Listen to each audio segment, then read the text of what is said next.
सगळ्यांना सर्वप्रथम दंडवत प्रणाम. मी धनाश्री. माझ्या यूट्यूब चॅनलमध्ये आपलं सर्वांचं स्वागत आहे.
सुरक्षवन्दितं देव दत्तात्रेय नमस्तुते हरिहरवन्दे दत्तात्रेय नमस्ते ब्रह्मलोकेषु भूतेषु शङ्खचक्रकराधरं पाणिपात्रं धरं देव दत्तात्रेय नमस्तुते निर्मलरक्तवर्णे च सुन्दरशोभितं सुलोचन विशालस्य दत्तात्रेय नमस्तुते विभक्तिशोभितं देव हारति राजुराजितम् अन्यकर्णाकार दत्तात्रेय नमस्तुते विभक्तिशोभितभारचटा मुकुटमण्डितं सुभद्रकुण्डले कर्णे दत्तात्रेय नमस्तुते प्रसन्नवन्दनं देव भक्तिमुक्तिप्रदायकं त्वानामि जगत्यत्र दत्तात्रेय नमस्तुते राजराज महाराज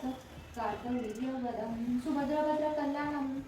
दत्तात्रेय नमस्तुते अनुसूयचर्याजात अत्रिमुनिसुभद्रकं वियुक्तियोगी विघ्नेय दत्तात्रेय नमस्तुते दिगम्बरोत्तमश्रेष्ठ ब्रह्मचारी स्थितं भिक्षुच दैमिन्न चैव दत्तात्रेय नमस्तुते कदा योग कदा भोग बाललीला विशोभितन दशरक्तपङ्क्तिच दत्तात्रेय नमस्तुते भूतबान्धवयो नाटग्रह विनाशकं दारिद्र्यव्यसंहार दत्तात्रेय नमस्तुते चतुर्दश भोगोत्रे जन्म मार्गशीर्ष शोभे असे कंतारकं वंदे दत्तात्रेय नमस्तुते रक्तोत्पादन सर्वतीर्थप्रकाशकं वन्दिते योगिभिः सर्वे दत्तात्रेय नमस्तुते ज्ञानिनं साक्षिणं देव गतिमोक्षप्रदायकम् आत्मभुवर कृष्ण दत्तात्रेय नमस्तुते भुगोस्त्रे मधुरवाक्य दत्तात्रेय स्तुती करे साक्षात् स्वयं दत्तात्रेय नमस्ते प्राणिनां सर्वजातीनां कर्मप्राश्य प्रवर्जकं दत्तात्रेय स्तुती स्तोत्र सर्वकार्य विधायकम् अपुत्रे लाभते पुत्र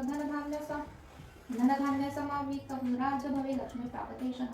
त्रिसंध्या जपमानस्य दत्तात्रेय स्तुतिस्थितः तस्मै योगभयनास्ति दीर्घायुषी भवेत् कुष्ठानुदागिनी यशस्य पिशस्य ब्रह्मवृक्षस्य स्तोत्रश्रवणमात्रेय न शान्ति मात्र संशय एकविश्रांती शोकांना यशय पर्याय प्राप्तिरिताय साक्षात् देवस्य पश्यन्ति इति दत्तात्रेयकवच सम्पूर्णम्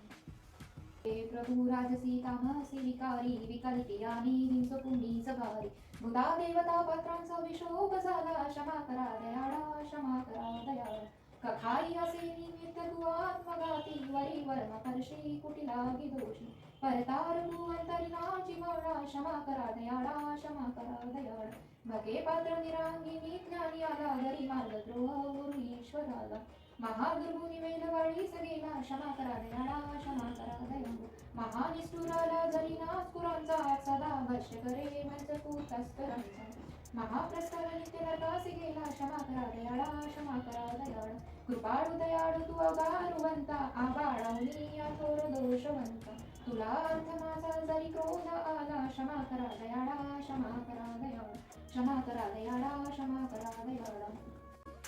भगवान श्रीकृष्णाने याच दिवशी कालियामर्दन केले होते. श्रावण शुद्ध पंचमीला कालिया नागाचा पराभव करून यमुना नदीच्या पात्रातून भगवान श्रीकृष्ण सुरक्षित बाहेर आले होते.